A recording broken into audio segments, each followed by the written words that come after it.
तो आज बात करेंगे वरिष्ठ अध्यापक के ऊपर। आपने काफ़ी दिनों से आग्रह कर रहे थे आप, मैंने भी कहा था आपको कि टाइम पे दे दूंगा क्लासेस। वही व्यस्तता रहती है तो मैं इतना कर नहीं पाता हूँ। चलो बिना कोई समय ख़राब किए हुए हम बात करेंगे वरिष्ठ अध्यापक पे, ठीक है। मतलब आप ये मानिए कि आपके पास में अब 3 महीने का समय शेष बचा है, ठीक है। 3 माह का टाइम शेष बचा हुआ है और 3 महीने में हम क्या कुछ करते हैं ये बहुत ज़रूरी होता है एक सिलेक्शन के लिए। मेरा ये मानना है और मेरा एक व्यक्तिगत अनुभव भी है कि आप कितनी भी इंटेलिजेंट क्यों ना हो, अगर आपने कितनी भी बढ़िया तैयारी क्यों ना की हो, अगर आपने अंतिम 1-2 महीने 3 महीने ख़राब कर लिए तो आप चयन से वाकई में दूर हो जाओगे और आप यूँ कहिए कि योग्य होते हुए भी योग्य हो जाओगे। तो लास्ट का जो टाइम होता है ना, बड़ा पीक टाइम होता है, वो उस समय को हम कभी ख़राब करेंगे ना तो डेफिनेटली वो अपना परिणाम दे के जाएगा। तो ये कुछ मेन बातें हैं जो हम आज चर्चा करने वाले हैं, ठीक है। सबसे पहली और ज़रूरी बात कि किन किन चीज़ों का हमें ध्यान रखना है इस 3 महीने की अवधि में, और मैं सबसे पहली बात आपको ये बताना चाहूँगा कि ध्यान रखने में सबसे पहला बिंदु ये है कि आप जो है, मैं हर क्लास में बोलता हूँ, हर वीडियो में बोलता हूँ, जब भी मोटिवेट करता हूँ तब बोलता हूँ कि अगर आपको चयन लेने हैं तो आप जो है वो देश दुनिया लोगों से दूर रहें, क्योंकि आप जितना ज़्यादा सोशल होंगे, जितने ज़्यादा सोशल होंगे उतने ज़्यादा आप लोगों के विचार सुनोगे, जितने ज़्यादा लोगों के विचार सुनोगे उतने ही आप कंफ्यूज होंगे, उतनी अस्थिरता रहेगी दिमाग में और आप ओवर थिंकिंग करोगे, बहुत ज़्यादा सोचोगे। सोचना ज़रूरी है लेकिन बहुत ज़्यादा सोचना बहुत ज़्यादा हानिकारक हो जाता है। तो और बहुत ज़्यादा सोचोगे तो फिर आपकी पूरी ऊर्जा सोचने में नष्ट हो जाएगी, पूरा दिन खराब होगा और ऐसे कई दिन खराब होते जाएंगे। तो सबसे पहली जो ज़रूरी बात है वो है आपका सोशल कट होना ज़रूरी है। सोशल कट होना बहुत ज़्यादा ज़रूरी है। सामाजिक रूप से आपको दूरी बनानी बहुत ज़रूरी है, ठीक है। सोशल डिस्टेंस जैसे हम कोरोना में यूज़ किया था, ये बहुत ज़रूरी है। चाहे वो आपके सोशल मीडिया से हो, चाहे आपके समाज से हो, सभी से दूरी बनाइए आप। अभी आप इन 3 महीनों में मैं अगर आपको एक व्यक्तिगत सलाह दूँ तो आप है वो फेसबुक है, व्हाट्सएप है, टेलीग्राम है, यूट्यूब है, इन चीज़ों से दूर रहें। बस बहुत ज़्यादा आवश्यक हो उस समय थोड़ा सा उन चीज़ों को देख लो, कोई टॉपिक समझ में नहीं आया हो या कोई कभी कभार हम भी देख लेते हैं तो वो अलग बिंदु है। बाकी कोशिश ये करो कि दूर रहो। यूजलेस टॉक्स होती है ना, आप चाय की थड़ी पे बैठ के लोगों से बातें कर रहे हो, पेपर कैसे आएंगे, कट ऑफ क्या रहेगी, क्यों इतनी समय आप खराब करते हो। बेहतर ये होता है कि आप अपनी किताबें, अपनी जो सामग्री है जिस पर हम बात करने वाले हैं, इस सामग्री को पूर्ण विश्वास के साथ में घोट लीजिए, उसको एक एक बिंदु को तह तक जाके समझने का प्रयास कीजिए। जब आप आधा घंटा बैठ के उस चाय की थड़ी पे या व्हाट्सएप ग्रुप में अपना जब समय खराब कर रहे होते हैं ना, उस समय मान के चलिए कई सारे बच्चे जो है वो किसी टॉपिक को डूब के पढ़ रहे होते हैं, इतनी पोस्ट होती है। इसलिए मैं यही कहूँगा कि आप सामाजिक दूरी बनाए रखें। इन 3 महीनों में फेल हो गए तो यही लोग आपको दुत्कारेंगे, यही लोग आपसे दूर हो जाएंगे सबसे पहले, जिनके साथ अपना आप अमूल्य समय व्यतीत करते थे, व्यतीत नहीं खराब करते थे, ठीक है। तो सबसे पहला काम आप ये कीजिए, ध्यान रखने योग्य बात है कि आप सारे सोसाइटी से दूर हो जाइए मेहरबानी करके। हाँ थोड़ा बहुत ठीक है, कभी कभार मोबाइल थोड़ा बहुत दिन में 1-2 बार देख लिया या यूट्यूब पे कोई एक आधा वीडियोस देख लिया तो अलग बात है, लेकिन कंफ्यूज करने वाली चीज़ें मत देखो, ठीक है। फॉलो भी करो ना तो किसी एक को सुन लो। आप किसी भी गुरुजी को फॉलो करते हो, मैं ये नहीं कहता हूँ कि मेरे को ही करो, आप किसी को भी कर सकते हो। हर व्यक्ति का अपना अलग शिक्षक होता है, वो अपना आदर्श किसी को मानता है तो किसी को भी मान सकता है। और मैं मानता हूँ कि अच्छे लोग ही हैं, जो भी हैं सारे लोग अच्छे हैं, कोई भी खराब नहीं है। चाहे मैं बोल रहा हूँ तो मैं मेरे स्तर पर ठीक हूँ और मेरे कई साथी यूट्यूब पे हैं, सब अच्छे हैं। और जिसको भी फॉलो करो उनको पूर्ण रूप से फॉलो करो। आप अगर 3-4 लोगों को फॉलो करोगे ना तब कंफ्यूज हो जाओगे। कोई भी कंटेंट गलत नहीं बताता है, वो कंटेंट बताते, उन्होंने पढ़ा वो बताते हैं, मैंने पढ़ा वो मैं बताता हूँ, मेरी स्ट्रेटजी मैं बताता हूँ, उनकी स्ट्रेटजी वो बताते हैं, फिर आप दोनों में बैलेंस नहीं कर पाओगे। तो बेहतर ये होता है कि आप जिसको भी फॉलो करो पूर्ण रूप से करो। मैं ये सिर्फ यही कहूँगा आपको। तो आप जिसको भी फॉलो करो उनका कोई एक आधा वीडियोज़ 7 दिन में, 10 दिन में, 15 दिन में एक बार, जो भी हमारी ज़रूरत होती है अनुसार उसको देख लो, बाकी चीज़ों छोड़ दो आप। पहली बात। दूसरी बात, सामाजिक दूरी, स्थान सुनिश्चित कर लो। स्थान सुनिश्चित करना क्यों ज़रूरी है, क्योंकि एग्ज़ाम का जब टाइम आता है तो अक्सर हम अगर कोई स्थान चेंज करते हैं तो फिर क्या होता है ना कि 15-20 दिन तक हमारा माइंड काम नहीं करता है, फिर हम उस अनुसार है वो एक प्रकार से बैलेंस नहीं कर पाते, एडजस्ट नहीं कर पाते। तो अभी से फिक्स जगह कर लो भाई, कोई जयपुर सेट है तो जयपुर सेट हो जाओ। रूम वगैरह में अगर कहीं साथी लोग डिस्टर्ब कर रहे हैं तो आप कोई अलग रूम अभी से देख लो। गांव में पढ़ रहे हो तो ठीक है, पढ़ाई हो रही तो बढ़िया, नहीं हो रही तो शहर चले जाओ। लाइब्रेरी में पढ़ाई हो रही है तो ठीक है, रूम में हो रही है तो ठीक है, जहाँ है आपको लग रहा है कि आप सेटिस्फाई हो तो फिर यहीं रहिए। अगर आपको लगता है कि सेटिस्फाई आप नहीं है तो आप निश्चित तौर पर अभी जगह चेंज कर सकते हो। 3 महीने पर्याप्त है, वापस सेटल होने में ठीक समय है अभी। तो अभी इस स्थान को सुनिश्चित कर लो और लोगों से दूरी बना लो, ठीक है। ये बहुत ज़रूरी बातें कर रहा हूँ। और जब स्थान सुनिश्चित करो ना तो मेरी बात मानना कि आप परीक्षा देख के फिर घर जाना, ठीक है। परीक्षा देख के ही घर जाना, घर बैठे हो तो फिर अलग बिंदु है, लेकिन 3 महीने अभी कहीं मत जाना। दिसंबर का एग्जाम देखे, क्योंकि बीच में दीपावली भी आएगी, बहुत सारे फंक्शंस आएंगे। आप ऐसे घर जाओगे तो 15-15, 20-20 दिन खराब कर दोगे। और पढ़ाई एक बार अगर पटरी से उतरती है ना तो वापस रिदम बनने में एक लंबा वक्त लग जाता है। तो मैं सिर्फ यही कहूँगा कि स्थान सुनिश्चित कर लो और फिर फिर एग्ज़ाम दे के घर जाना, मम्मी पापा को जाके घर जाके यही बताना, भाई को ये बताना, बहन को बताना कि इस बार पेपर कैसा हुआ है। तो पेपर देने के बाद ही घर जाना, उससे पहले मत जाना। ये ठान लो अंदर, कुछ भी हो जाए भले, ठीक है। पैसे उधार लेके काम करना पड़े तो भी करना, एक डेडिकेशन दिखना चाहिए आपको अपने आप में, स्थान सुनिश्चित कर लो। और तीसरी बात, ये जितनी भी मैं बकवास शब्द का यूज़ तो नहीं करूँगा, लेकिन जो उलूल जुलूल बातें होती हैं ना बाजार की, उससे दूर हो जाइए। वैसे आप सामाजिक दूरी बनाओगे तो उन बातों से वैसे ही दूर हो जाओगी, ठीक है। और दूसरी बात और तीसरी बात, चर्चाएं जितनी भी हैं, चाहे वो आपके परीक्षा से संबंधित हो, चाहे आपके परिणाम से संबंधित हो, चाहे वो कट ऑफ से संबंधित हो, इन सारी चीज़ों से दूर हो जाइए आप, ठीक है। चर्चाएं नहीं होनी चाहिए। इन बातों का थोड़ा सा आप ये ध्यान रखने योग्य मेन बातें थी। अब मैं बात करता हूँ कि आपको कौन सी सामग्री का यूज़ करना चाहिए, मेरा क्या मत है इस संबंध में। देखो, सामग्री की जहाँ तक बात आएगी, सबसे पहली बात, आपने कंटेंट तय कर लिया होगा अभी तक, क्योंकि 3 महीने बच्चे हैं और अगर अभी तक आपने कंटेंट तय नहीं किया है तो भैया बड़ा मुश्किल काम है। मैं उनके लिए वीडियो बना ही नहीं रहा हूँ। वीडियो उनके लिए जो सीरियसली 2-3 महीने से, 4 महीने से, 5 महीने से, 8 महीने से पढ़ रहे हैं, ये उन्हीं के लिए। क्योंकि अभी तक अगर आप सामग्री तय नहीं कर पाए है ना, तो आप मान के चलिए कि आप जो है अभी तक अगर सामग्री तय नहीं हुई है तो आप ठीक से काम नहीं कर पाओगे, ठीक है। क्यों? क्योंकि सीधी सी बात है कि अभी तक अगर सामग्री तय नहीं हुई है तो आप कब सामग्री लाओगे, कब सामग्री पढ़ोगे। सेकंड ग्रेड का सिलेबस कोई आसान तो है नहीं, बहुत बड़ा लंबा चौड़ा सिलेबस है, ठीक है। अगर नहीं है तो अभी भी 3 महीने का वक्त है, कम से कम अभी सामग्री तय कर लो, जो भी कर लो सामग्री तय कर लो अभी तक। तो सामग्री आपकी तय हो जानी चाहिए अभी तक। मैं तो उम्मीद ये रख रहा हूँ कि आपने एक बार सिलेबस पढ़ लिया होगा किसी कोचिंग संस्थान में, या अपने स्तर पर कर लिया होगा, नोट्स वगैरह बना लिए होंगे। अब भले RBSE पढ़ो, NCERT पढ़ो, किताबें पढ़ो, ऑथेंटिक किताबें पढ़ो, कुछ भी पढ़ो, मैं ये कह रहा हूँ कि 100% सवाल कहीं से नहीं आते। और मैं ये भी कह रहा हूँ कि अगर आपने जिस स्रोत का यूज़ किया 80% से ऊपर उस स्रोत से भी आ जाएंगे, चाहे कोचिंग से किया हो, चाहे किसी भी किताब से किया हो। और कट ऑफ आपके 70% से ऊपर की रहती नहीं है, जहाँ तक मेरी जानकारी है। तो 70% तक कट ऑफ रहती है, आपके कंटेंट से 80% से ऊपर सवाल बन रहे हैं, तो आपको अपनी सामग्री पर कभी भी अविश्वास नहीं होना चाहिए।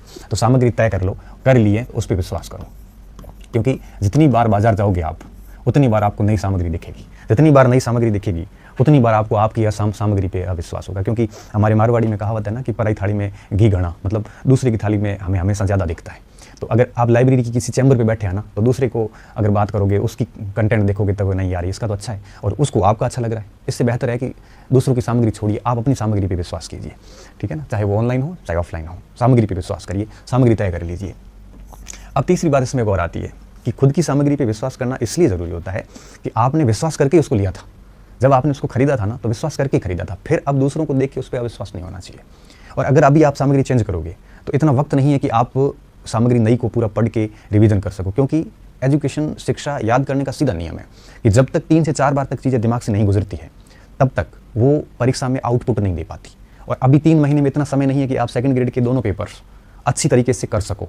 4-4 बार नहीं हो पाएगा अभी, तब तो कोई फ़ायदा नहीं। तो बेहतर ये है कि जो भी आपके पास सामग्री है उसको ठीक से पढ़िए, दूसरे की सामग्री को मत देखिए, ठीक है। अभी जैसे कल एक स्टूडेंट मेरे पास आया, सर बोला कि आपके नोट्स पढ़ रहा हूँ और सब चीज़ें ठीक हो रही है, बस मज़े से पढ़ता था। अब किसी ने उसको कह दिया कि गणपत जी के नोट्स से पसंद नहीं आएगा। अब उसके कहने में क्या जाता है, वो कह के चला गया। मैंने कहा देखो ऐसा है, कह के वो चला गया तो चला गया, उसका काम वही है। लेकिन आप ये देखो कि मैंने जितने भी बैच लिए हैं आज तक, आप देख लो मेरा ट्रैक रिकॉर्ड रहा है 90-95% सवाल हर बैच में आए। मैंने प्रूफ सहित वीडियोस यूट्यूब पे डाल रखे हैं, तो और कोई दोहराई की बात नहीं है, ठीक है। तो विश्वास करता जा। अच्छा, फिर मैंने उसको कहा कि क्या आपको लगता है कि अब आप कंटेंट चेंज करके, अच्छा आपको लगता है कि इससे ज़्यादा आप याद कर सकते थे? तो नहीं, तो फिर अपनी क्षमता इतनी है तो आप विश्वास कीजिए। भले किसी भी संस्थान में पढ़े हो, आप किसी भी बुक से पढ़े हो, उस पर विश्वास कीजिए। अभी हमारे पास विश्वास के अलावा कोई ऑप्शन नहीं है। अगर आप यही बात 1 साल पहले पूछते तो मैं आपको किताब बता देता। अभी ये किताब है, मैं बता के आपको अपनी सामग्री पर अविश्वास पैदा नहीं करना चाहता, इसलिए मैं आप सामग्री पे बात नहीं करूँगा कि कौन सी पढ़नी चाहिए, वो तो आपने तय कर ही ली है, तो विश्वास कर लीजिए। उसके बाद देखिए क्या होगा। अब जब आपने विश्वास कर लिया है तो विश्वास करने के बाद में उसी सामग्री का बार बार दोहराव करें, रिवीजन बार बार दोहराव ही करें बस, और कुछ भी नया न पढ़ें। जितना ज़्यादा उसका रिवीजन होगा उतना ही बढ़िया होगा, ठीक है। अब इसमें एक चीज़ और आती है, क्योंकि एग्ज़ाम का एंड टाइम जब आएगा उससे 10 दिन पहले एक बार बढ़िया रिवीजन होना बहुत ज़रूरी होता है। क्योंकि लास्ट 21 दिन जो बचते हैं ना परीक्षा के, उन 21 दिनों में आपको वो सब कुछ रिवीजन कर लेना चाहिए जो आपने अपनी पूरी तैयारी में पढ़ा है। क्यों? क्योंकि हमारी स्मृतियाँ ना विस्मृत बहुत जल्दी होती हैं। तो हम अगर पुरानी जो पढ़ी हुई चीज़ों को लास्ट एंड पीक टाइम पे वापस पढ़ लेंगे ना एक बार 15-20 दिनों में, तो दिमाग में सारा मटेरियल ताज़ा हो जाता है और परीक्षा में बहुत ही कम गलतियाँ हो पाती हैं। फिर तो रिवीजन करते जाइए और लास्ट के 20-21 दिन में एक बार और रिवीजन कर लेना। वो रिवीजन पे अपना आगे और बात करेंगे। अब बात आती है कि अब कोचिंग करना चाहिए कि नहीं करना चाहिए। सामग्री तय कर ली है, तो अब वैसे मैंने बता दिया सामग्री तय हो गई है, तो अभी ऑनलाइन ऑफलाइन कोचिंग मेरे हिसाब से नहीं करनी चाहिए। क्यों? क्योंकि अभी इतना समय नहीं है कि हम कोचिंग के सामाजिक में भी आप सोचो कि 8 सब्जेक्ट है, हिंदी है तो हिंदी वगैरह में भी काफ़ी कुछ है, तो वापस उसको एक बार पढ़ना, लिखना, रिवीजन करना, ये सब चीज़ें नहीं करोगे तो फ़ायदा नहीं होगा। तो अब मेरे हिसाब से कोचिंग वगैरह से नहीं करनी चाहिए। अभी आपको बुक्स, नोट्स वगैरह आपकी जो भी सामग्री है, बस एक एक सामग्री तय करना और जो कुछ तय किया है वो ही पढ़ना। तो अभी मेरे हिसाब से, है ना, अभी कोचिंग मेरे हिसाब से आपको नहीं करनी चाहिए।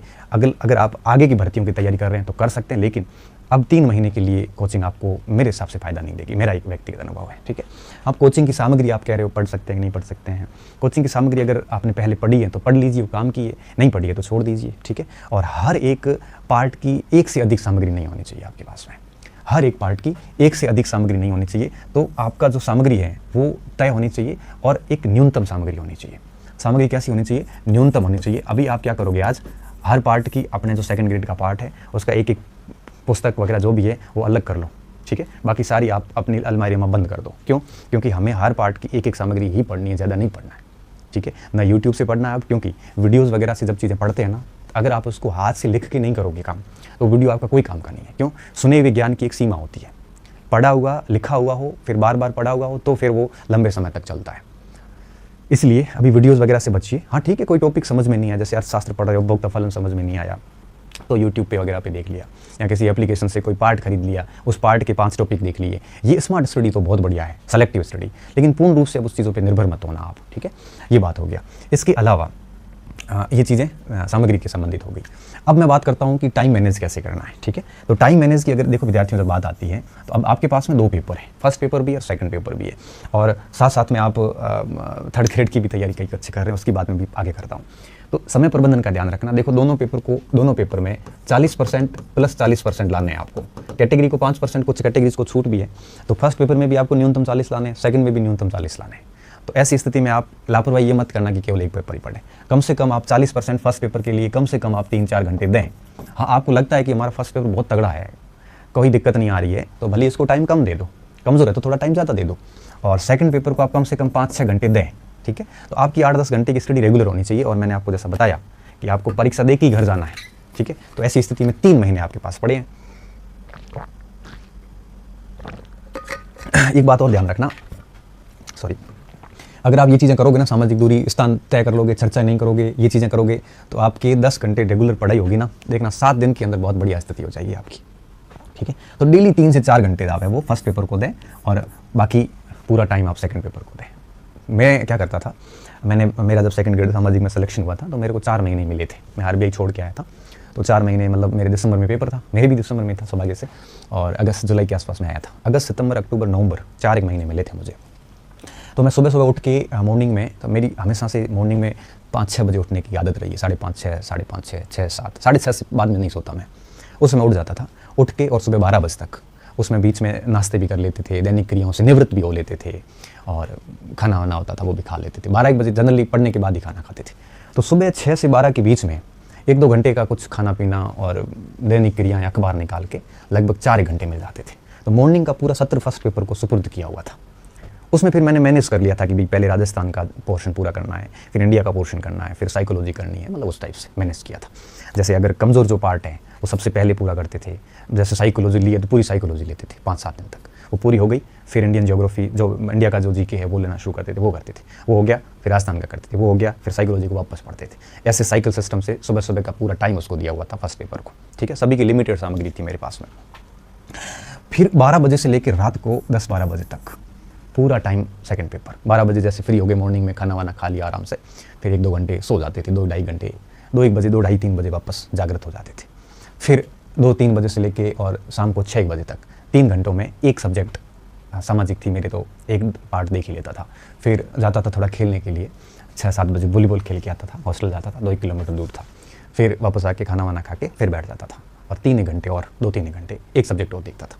2 सब्जेक्ट देख के फिर सो जाता था, और वो 2 सब्जेक्ट 8-10 दिन में जैसे ही वापस पूरे हो जाते थे, फिर नए 2 सब्जेक्ट लेता था। ऐसे करके मेरा टारगेट रहता था कि 4 सप्ताह होते हैं, और 4 सप्ताह में कोशिश रहती थी कि 8 सब्जेक्ट पूरे कर लूँ, सप्ताह में 2 सब्जेक्ट हर सप्ताह के, ऐसे। तो मेरी 2 टेक्निक थी। आप ऐसे ना करके अगर 2 सप्ताह में हर दिन 2 सब्जेक्ट पढ़ लीजिए आप, ठीक है। आप कोशिश ये कीजिए कि पहले 2 माह में अभी जैसे सितंबर चल रहा है और 30 अक्टूबर तक कोशिश कीजिए कि आप अपना एक बार पाठ्यक्रम ठीक से पूरा कर लें, ठीक है, सेकंड पेपर का। फिर लास्ट में अक्टूबर हो गया, नवंबर में एक बार फिर कोशिश करो कि कोर्स पूरा हो जाए, और लास्ट दिसंबर में लास्ट जो 15 दिन बचेंगे, 10-15 दिन, उन 10-15 दिनों में एक बार फिर रैंडम ऊपर से देख लो उसको। तो ऐसे करने से क्या होगा, 3 बार कोर्स हो जाएगा आपका, ठीक है। और ये 3 बार कोर्स अगर आपके पास में मटेरियल सीमित है तो आप डेफिनेटली कर लोगे, और आप इन चीज़ों को फॉलो कर रहे हो तो निश्चित तौर पे कर लोगे आप, ठीक है। मेरा ये था कि मैं महीने में एक बार कोशिश करता था, लगभग कर भी लेता था।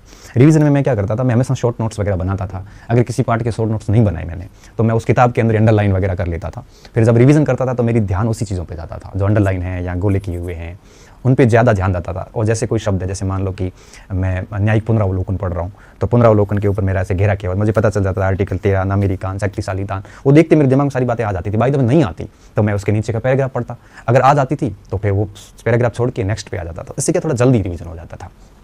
तो आपको टारगेट रखना है कि इस तरह से चलना है आपको, ठीक है। मैंने बता दिया आपको कि 2-2:30 बजे से लेकर रात को जितना भी ये 5-6 घंटे पढ़ाई हो जाएगी। 2 सब्जेक्ट साथ में ले लो आप, ठीक है। 2 सब्जेक्ट बेस्ट रहते हैं, 3 ज़्यादा हो जाते हैं, 1 कम पड़ जाता है। एक में क्या दिक्कत आती है, एक करके फिर दूसरा करोगे, 8वें तक आओगे तब तक पहला भूल जाओगे, तो ये दिक्कत आती है, ठीक है। और इसमें फिर आप साइकिल सिस्टम में चलते रहो, फर्स्ट पेपर में तो है ना, ऐसे राउंड में चलते रहो, एक पार्ट पूरा किया, दूसरा करो, तीसरा करो, चौथा करो, फिर वापस पहले पे आ जाओ। तो ऐसे करके चलोगे तो 2-3 बार इसका भी रिवीजन हो जाएगा, ठीक है। तो ये बेहतरीन टाइम मैनेजमेंट यही है। अब इस टाइम को मैनेज करने के लिए ये चीज़ें बहुत ज़रूरी है, इसलिए मैंने ये बातें पहले बता दी। अगर आप सोच रहे हो कि नहीं मैं आधा घंटा फ़ोन पे व्यतीत करूँगा, फिर आधा घंटा यूट्यूब में किसी मोटिवेशन को सुनूंगा, ऐसे करोगे तो भैया ये टाइम टेबल पहले दिन बिगड़ जाएगा। टाइम टेबल को व्यवस्थित चलाने के लिए आत्मनियंत्रण बहुत ज़रूरी है। अगर आपके अंदर संयम नहीं है, आपके ऊपर आपकी इंद्रियों का कंट्रोल नहीं है, आप हर 1 घंटा पढ़ के फिर आधा घंटा फ़ोन देख रहे हो, आप दोस्तों के पास 2-2, 4-4 घंटे गप्पे मारने जा रहे हो, तो आप कभी भी शेड्यूल को फॉलो नहीं कर सकते। और मुझे बहुत अच्छे से पता है कि मैं जो बातें बताता हूँ उसको 2% विद्यार्थी भी ठीक से फॉलो नहीं कर पाते, और कर लिया ना तो मैं दावे के साथ कह सकता हूँ मेरी वो बात वापस कि माँ सरस्वती उसका ऋण कभी नहीं ऊपर अपने रखेगी, वो डेफिनेटली सिलेक्शन होगा। लेकिन करते नहीं बच्चे, क्यों? क्योंकि ये चीज़ें करने के लिए आप सोचिए, अब हमने ये 9-10 घंटे का टाइम टेबल बनाया है, 9-10 घंटे का टाइम टेबल हो गया, तो 9-10 घंटे का टाइम टेबल 8-10 घंटे आदमी को रेस्ट भी करनी पड़ती है। पूरा दिन चला जाएगा, उसकी सामाजिक जीवन खत्म हो जाएगा उसका, वो फ़ोन पे बिल्कुल टाइम ख़राब नहीं कर पाएगा अगर इस पे चलता है तो, और इतना हमसे होता नहीं है, ठीक है। तो ये करने के लिए बहुत कुछ त्याग करना पड़ेगा, इतना आसान नहीं होता है सारी चीज़ें, तो ये चीज़ें ध्यान रखना। तो ये तो बात होगी समय प्रबंधन की। टाइम मैनेजमेंट मैंने आपको दोनों पेपर का ठीक से बता दिया, मटेरियल के बारे में बात कर ली। अब बात आती है अभ्यास की, ठीक है। अभ्यास की अगर मैं बात करूँ यहाँ पे, तो अभ्यास में क्या क्या चीज़ें ध्यान रखनी है, ठीक है। अभ्यास में देखिए, अगर सिलेबस हो गया, रिवीजन चल रहा है, तो अभ्यास किस समय करें, पूरा होने के बाद करें या पहले करें, साथ में करें।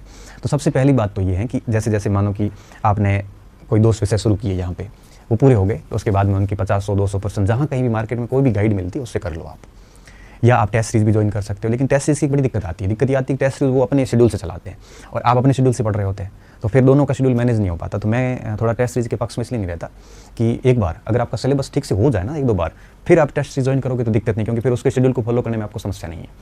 लेकिन आप टेस्ट कोर्स पूरा भी नहीं और आप टेस्ट सीरीज ज्वाइन करोगे, थोड़ी सी दिक्कत आती है, शेड्यूल फॉलो करने में समस्या आती है ना।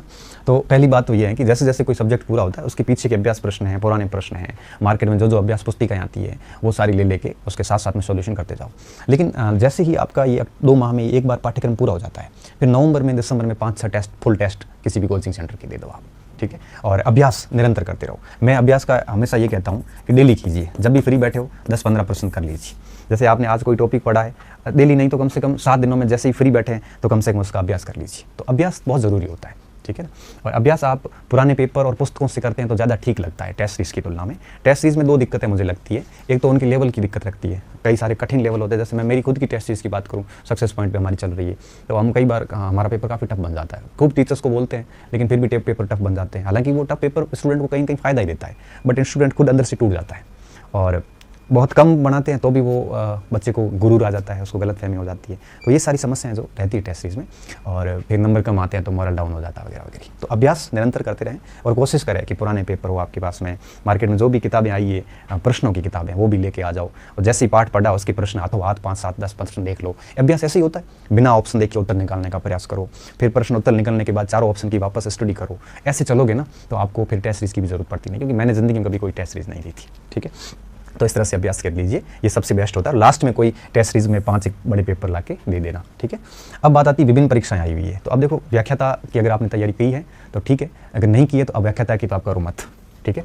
व्याख्याता की आप बिल्कुल आपको करनी नहीं चाहिए, क्योंकि अब 1 महीने में आप कुछ नहीं करोगे समय खराब करने के अलावा। अगर आप व्याख्याता ही कर रहे हैं तो फिर ठीक है, व्याख्याता पूरी कर लो और उसके बाद में आप जो है वो सेकंड ग्रेड कर लेना, वो आपके ऊपर है। अब रही बात अध्यापक भर्ती की, अध्यापक भर्ती का सिलेबस काफ़ी कुछ कॉमन है, ज़्यादा डरने की ज़रूरत नहीं।